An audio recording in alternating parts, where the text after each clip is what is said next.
Ang kwentong ito ay hango sa totoong buhay. Karanasan ito ni Oding. Taong 1985, Don Marcelino.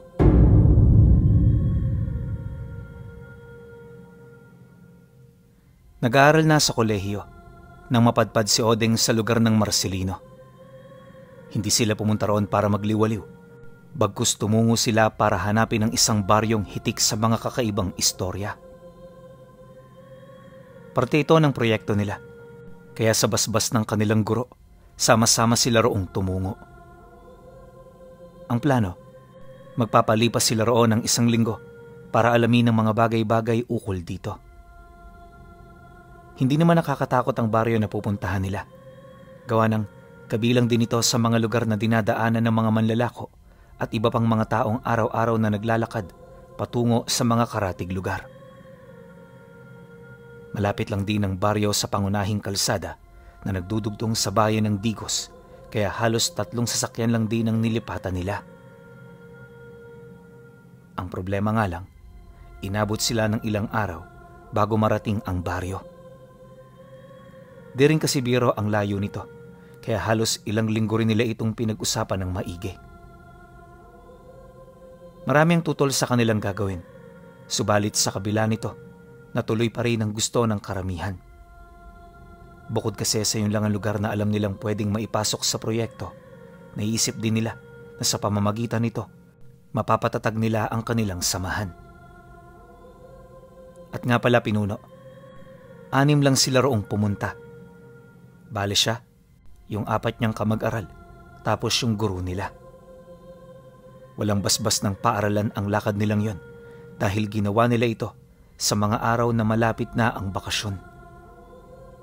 Ayon sa kanya, na kaya sila napilitang pumunta ng baryo ay dahil sa pag-aasam nilang makuha ang pinakamataas na grado na maaaring ibigay ng mga hurado.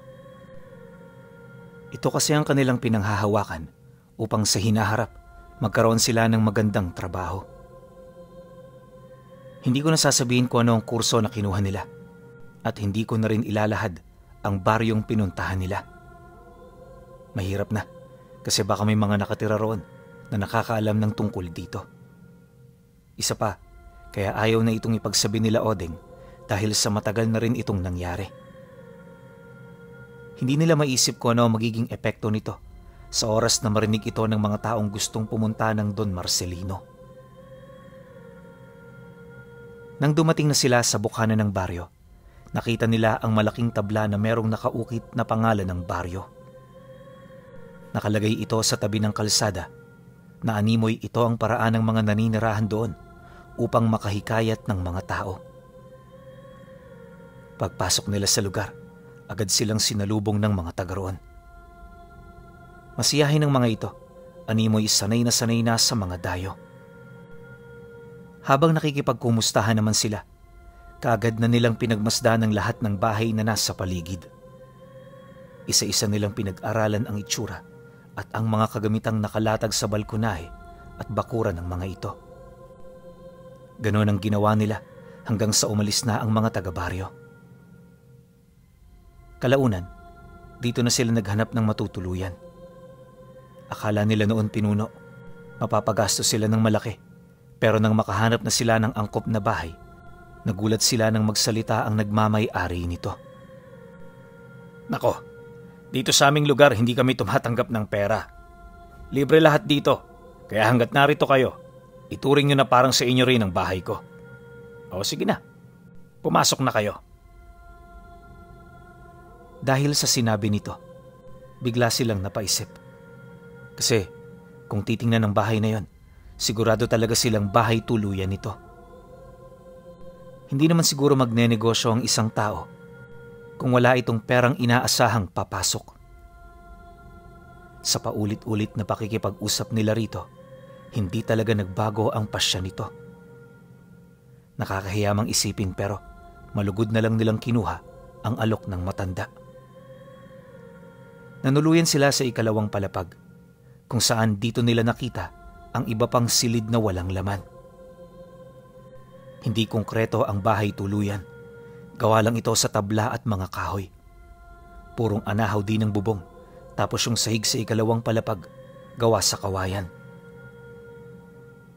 Unang higa pa lang nila rito, alam na kaagad nila na hindi sila magiging komportable. Subalit sa kabila nito, pinili pa rin nilang makapagpahinga nang sa gayoy meron silang lakas kinabukasan. Pagsapit ng sumunod na araw, naging normal naman ang lahat. Yung nagdaang gabi, wala silang napansing kakaiba sa paligid dahil sa napakahimbing ng tulog nila. Di rin sila nagtaka paglabas nila ng bahay dahil kung ano ang nakikita nila sa kanilang lugar, ganon din ang bumungad sa kanila. Likas na masiyahin ng mga tao roon, kaya naman nung nagtanong-tanong na sila, hindi sila nahiya o nakaramdam ng pagkailang. Sa halip mas naging malapit sila sa mga ito hanggang sa nakuha na nila ang mga bagay na kanilang kinakailangan. Noong una, wala talaga silang iniisip na mangyayari. Pero pagpatak ng hapon, nang makalikom na sila ng sapat na detalye, nagdesisyon na silang bumalik ng Digos. Hindi na kasi sila maaaring manatili pa roon, lalo pat nakuha na nila ang kanilang mga kinakailangang impormasyon. Subalit, sa kasagsagan ng kanilang pag-aal sa balutan, biglang pumasok ang may-ari ng bahay na kanilang tinutuluyan. Hindi pa kayo pwedeng umalis. May paniniwala rito sa amin na kapag dayo kayo, kailangan nyo magtagal dito ng kahit 1 linggo bilang pagpapakita ng respeto sa aming gabay. Kapag hindi nyo yan ginawa, katakatakot na sumpang darating sa inyong mga buhay. Matapos naman itong mailahad ng may-ari ng bahay, dito na ito nagsimulang magsalita ukol sa maitim na kasaysayan ng baryo. Ayon dito, matagal na panahon nang umiiral ang gabay ng baryo. Tinatawag nila itong anito, pero meron namang ilan sa kanila na kinikilala na ito bilang mga Panginoon. Ang mga nilalang na yon ay nakatira sa malalaking puno na araw at gabing nagmamasid sa kanila. Mabagsik ang mga ito sa mga taong hindi nila kilala, pero napakabuti nito sa mga taong tubo sa baryo. Dagdag pa nito na, bago pa man sila makarating doon, paniguradong pinagmamasdan na sila ng mga ito. Meron itong kakayahang tumingin sa hinaharap at kumilatis ng tao upang malaman ang kanilang mga hinahangad. Pagkalahad naman ito ng kwento, dali-dali naman itong lumabas, sabay wika sa kanila ng, "Nasa sa inyo yan kung hindi nyo ako susundin. Wala naman akong pakialam. Unang-una, hindi naman ako ang mapapahamak." Nang marinig naman nila ang sinabi ng lalaki, bigla silang napatigil sa pag-aayos ng gamit. Hindi nila mawari pero lahat sila nakaramdam ng matinding kilabot noong mga sandaling yon. Mas lalo rin itong lumakas noong napansin nilang unti-unti nang sumasapit ang dapit hapon. Upang mapawi ang nararamdaman nilang takot, sinubukan nilang lumabas para makipag-usap sa ibang taga roon kung saan dito na nga nila nasilayan ang mga sanga ng matatandang puno na nakapatong sa bubunga ng iilang mga bahay. Kasama rito yung bahay na tinutuluyan nila, kung kaya't mas lalo pa silang nakaramdam ng kaba. Sa pagpapatuloy ng kanilang pakikipag-usap, hindi tumanggi sa kanilang mga sinabi ang mga tao roon. Nang marinig naman nila ito, napagtanto nila na parang ipinagmamalaki pa ng mga ito ang kanilang mga anito. Dahil sa mga bagay na kanilang narinig, nagdesisyon na silang bumalik sa kanilang silid. Medyo nakakaramdam na rin sila ng kakaiba, kaya para hindi na ito lumala pa, sila na mismo ang umiwas. Sa paglalim ng gabi, walang kahit isa ang nakapagpahinga. Lahat sila tahimik na nagmamasid, pilit na pinakikiramdaman ng buong paligid. Akala nila noon, magiging ligtas sila basta manatili sa kanilang mga silid, pero hindi nagtagal inabot ng tawag ng kalikasan ang kanilang guro. Wala itong nagawa kundi ang bumaba sa unang palapag para magparaos. Dala naman ng takot, nagpasama ito sa kaklase nilang babae. Nung maisara na nito ang pinto, yun na rin pala ang huling pagkakataon na makikita nila ang mga ito na nasa maayos na kalagayan. Ilang minuto pa kasi ang lumipas, narinig nilang sumigaw ang kanilang guro. Pagtahimik nito, dali-dali naman silang lumabas para ito ay puntahan. Habang yung kaklase naman nila tulalang nakaupo sa hagdan. Ilang beses nila itong sinubukang kausapin pero hindi yun umiimik. Paulit-ulit lang din ang mga bagay na sinasabi nito, kaya para hindi makaistorbo, napilitan silang pagtulungan ng guro at kamag-aral nila na maibalik sa kanilang silid. Mabuti na lang talaga, nagagabayan nila ito, kaya hindi na sila gaanong nahirapan. Pagbalik nila, doon pa lamang nila unti-unting naunawaan ang sinasabi ng dalawa. Ayon sa kanilang guro, doon sa lugar na yun sila mamamatay. Dagdag pa ng kaklase nila, hindi na sila doon makakalabas kahit anong gawin nila. Paulit-ulit nila itong sinasabi hanggang sa sumapit ang bukang liwayway. Pagtama ng liwanag ng araw sa loob ng silid, doon pa lamang yun bumalik sa normal. Ang problema lang, nang magkaroon na sila ng malay, nagkaroon sila ng malubhang lagnat. Hirap na hirap ang mga ito, dala ng matinding pagkahilo. Sinubukan na rin nila itong ilapit sa mga albularyo, pero walang kahit ni isa ang naglakas loob na tumulong. Ayon sa mga ito, wala silang kapangyarihan na gumamot ng mga dayo. Dagdag pa nito na, mas mainam na maghintay na lamang sila ng 1 linggo para maipagamot sa karatig lugar ang kanilang mga kasama. Nang marinig naman ni Oding ang sinabi nito, syempre hindi siya pumayag. Kitang-kita naman niya kasi na hindi nakakayanin ng kanilang guro at kaklase ang iniinda nilang sakit. Dahil sa ganoong rason, naglakas loob silang umalis ng baryo. Ilang oras din ang binaybay nila hanggang sa marating nila ang karatig bayan. Pagdating nila roon, dali-dali silang humanap ng manggagamot. Habang ginagawa nila ito, napakalubha na talaga ng kalagayan ng dalawa. Kanina pa kasi tusukan ng suka, kaya yung katawan nila lantang-lanta na. Konting tiis na lang ho, guro. Makakahingi na tayo ng tulong. Kapit lang kayo. Huwag kayong panghihinaan ng loob. Wika niya sa guro nila.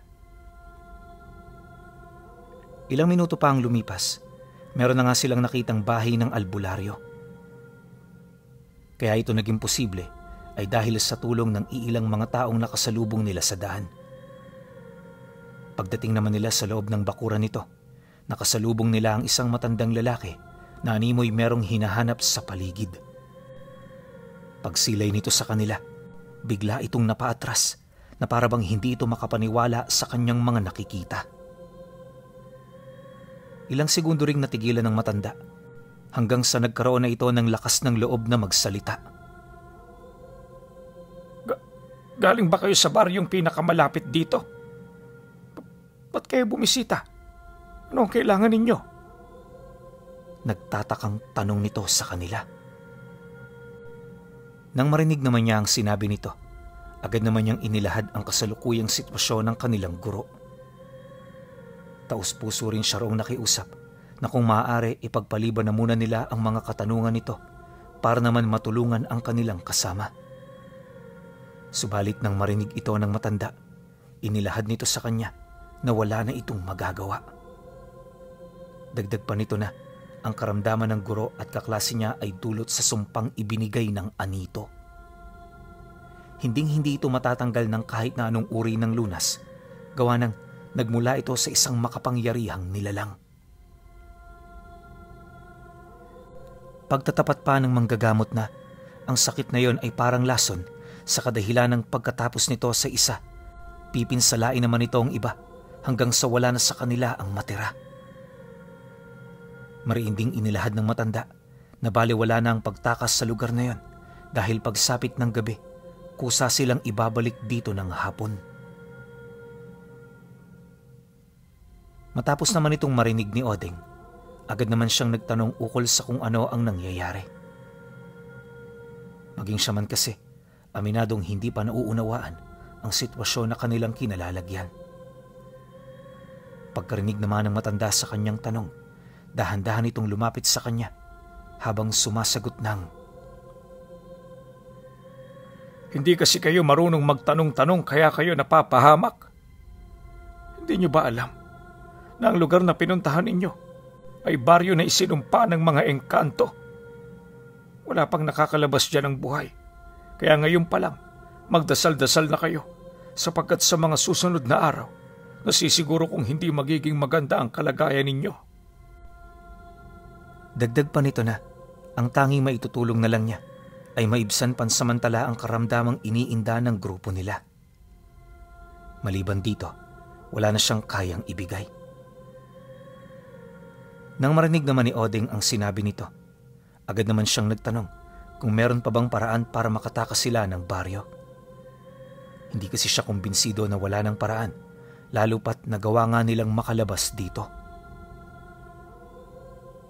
Meron pa namang paraan, pero hindi ito magiging madali. Nga pala, mas mainam na ipagpatuloy natin ang pag-uusap sa loob. Manipis ang mga dingding sa mga tengang nakikinig, kaya kailangan nating mag-ingat. Nang marinig naman nila ang sinabi nito, sumunod na sila sa matanda. Habang tinutulungan nito ang kanilang kaklase at guro, panay ang pagsasalita nito ukol sa mga bagay na kinakailangan nilang gawin. Ayon sa matanda na, kokonti lamang ang paraan para makatakas sa baryo. Kalimitan sa mga nakakarating dito, hindi alam ang tungkol sa bagay na yon, dahilan ng maaga nilang kamatayan. Dagdag pa nito na, mapalad sila kahit papaano dahil sa pinahintulutan pa sila ng mga anito na maglakbay ng ganoong kalayo. Bago ko sabihin ang tungkol sa paraang gusto niyong malaman, hayaan niyo munang ipaintindi ko sa inyo kung saan nagsimula ang sumpa ng baryo. Noong unang panahon, nung tahimik pa ang mundo, kaisa ng mga diwata roon ang mga tao. Masaya at marangya ang pamumuhay, kaya marami roon ang nakatira. Isang malaking bayan din ito noon sa lugar namin na madalas naming puntahan para palitan ng mga kalakal. Mababait ang mga tao sa lugar at magaling silang makitungo sa kanilang kapwa. Marami rin sa kanilang may alam sa lihim na karunungan na siya namang kadikit ng mga diwata. Subalit sa paglipas ng mga siglo, unti-unting nagbago ang kalagayan ng baryo. Hindi nagtagal, sumiklab ang digmaan ng mga anito at ang mga diwatang nasa panig ng kasamaan ang nanalo. Magmula noon, lumaganap ang salot sa maraming dako. Matinding banta sa buhay ng mga taong ibinigay ng mga ito hanggang sa dito na nagkaisa ang mga dibino. Ito ang nakatalo sa kanila. Subalit kahit wala na silang kapangyarihan, nananalaytay pa rin ang kanilang enerhiya sa mga taong kinasangkapan nila. Ito ang naging daan upang unti-unti silang bumalik sa kapangyarihan. Sinasabi rin ng mga matatanda, ang pag-alay nito ng mga katawan ng tao, isa sa mga paraan upang muli itong magkamit ng mga pisikal na katawan. Dagdag pa ng albularyo na, sa ilang dekada niyang pananatili roon, marami na siyang nakitang biktima na hindi na nakalabas pa. Gustuhin man niyang tulungan ng mga ito, alam niyang hindi yun maaari dahil sa ayaw din niyang masangkot sa gulo. Ang kinakailangan kasing gawin ng mga biktima para makatulong sa kanilang albularyo ay kailangan sila ang unang lumapit dito. Sa gayong paraan, hindi mapapansin ng mga anito ang kanyang presensya maging ang mga bagay na kanyang pinagkagagawa. Mariin din itong inilahad na dahil sa ginawa ni Oding kung kaya't naging swerte sila sa pagkakataong yon. Pagsapit naman ng tanghali, kahit papaano maayos na ang kalagayan ng kaklase at guro nila. Marami na rin silang nalaman tungkol sa baryo, kaya habang hindi pa sumasapit ang gabi, inihahanda na nila ang kanilang sarili. Alam kasi nila na wala na silang malalapitan pang iba, kaya naman mas gugustuhin nilang mamatay ng nakikipaglaban. Sa pagpapatuloy ng kanilang pag-uusap, dito nila nalaman ang paraan para makatakas ng baryo pagkaraan ng isang linggo. Ayon sa albularyo, kailangan nilang iwasan ang masasarap na pagkaing ihahain ng mga ito. Bagkus ang kanilang kainin ay yung mga pagkaing halos hindi na mapakinabangan. Kung kaya nilang magtagal na kumain ng ganon sa loob ng ilang araw, hindi sila makukuha ng anito.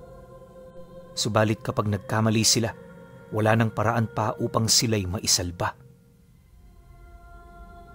Nabanggit din ito na, maliban sa ganoong bagay, kailangan din nilang umiwas sa mga tahanang hindi nila tinutuluyan. Sa umaga kasi, aakalain mong isa lang itong pangkaraniwang bahay, subalit pagsapit ng gabi, nagsisilbi itong kulungan para sa mga taong mahuhuli nilang nagpapagala-gala sa baryo.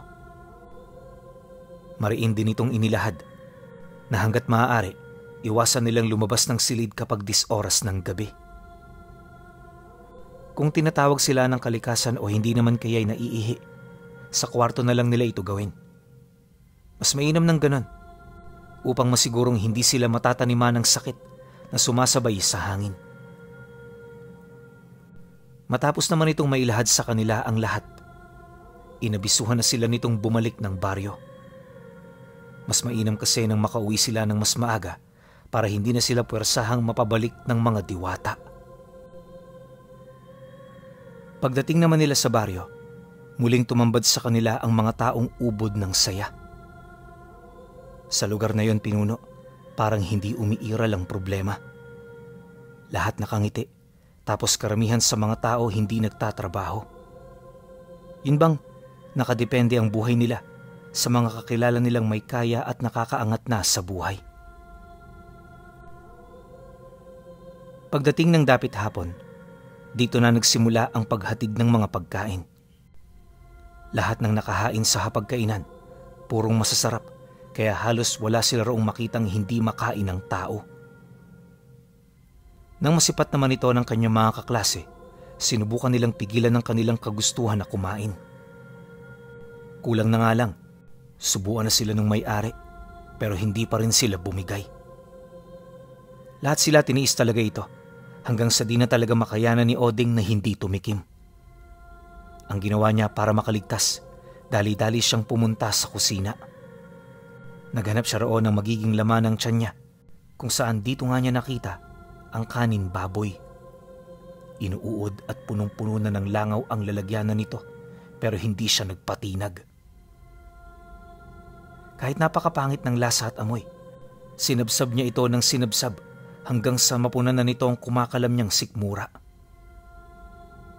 Pagkatapos bumalik siya sa kinaroroonan ng mga kaklase niya para ipagsabi ang tungkol sa kanyang natagpuan.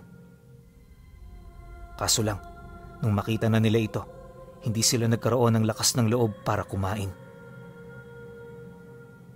Isang araw pa ang lumipas, gutom na ang kanyang mga kasama. Halos gawin na niya ang lahat para kumain lang ito ng kinakain niya, pero wala talaga. Hindi naman niya ito mapilit, kaya ang naisip niya, mas lalo pang magutom ang mga ito upang sumunod na to sa kanyang gusto. Ngunit, pagpatak ng 2 araw, laking gulat na lamang niya nang kinaina ng mga ito ang mismong pagkain na inihain sa kanila. Labis-labis na takot ang kanyang naramdaman dahil sa kanyang mga nakita.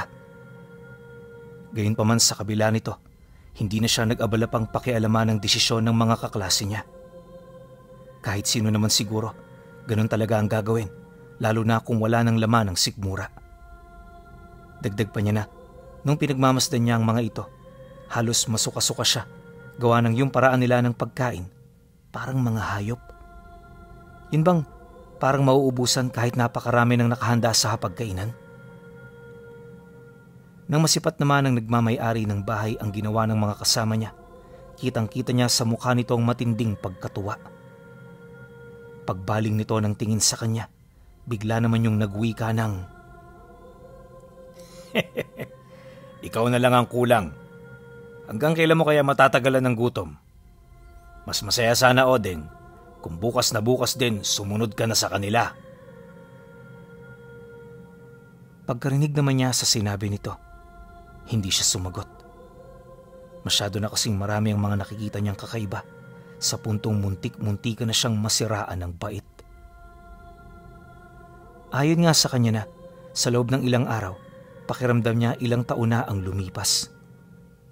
Magmula rin noong nakabisita sila sa bahay ng albularyo, hindi na ito naulit pa dahil naging mahigpit sa kanila ang mga tao sa baryong yon. Ilang minuto pa ang lumipas. Matapos kumain ng kanyang mga kasama, nagpaalam na siya na babalik sa kanyang silid.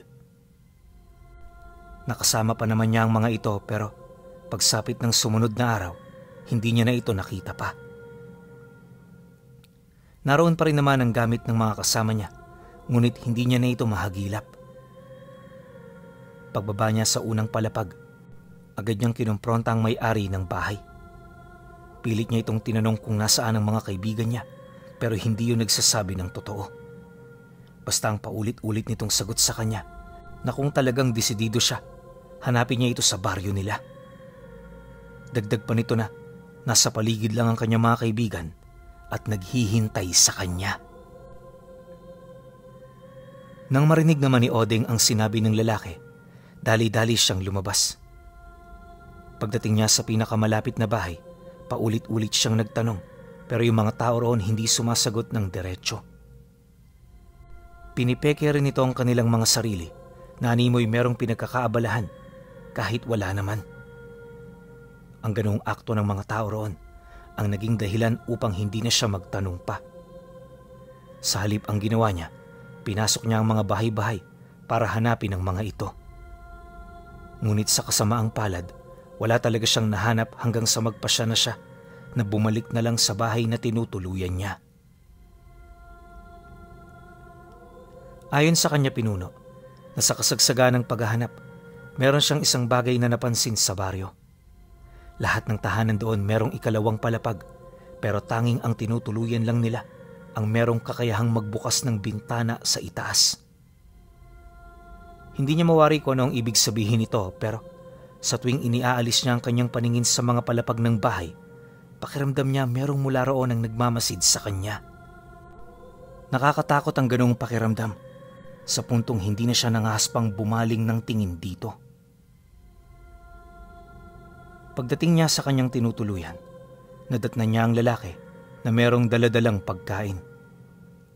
Pagkasalubong nilang dalawa, inilahad nito sa kanya na tutungo ito sa kanyang mga kasama.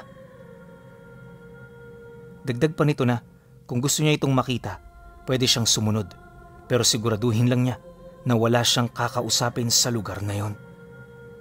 Mariin din itong inilahad, tahanan ng kanilang mga anito ang kanilang pupuntahan, kaya itinuturing nila itong isang banal na lupa. Dahil sa sinabi nito, hindi niya maiwasang mapatanong. Medyo nagtataka na rin kasi siya.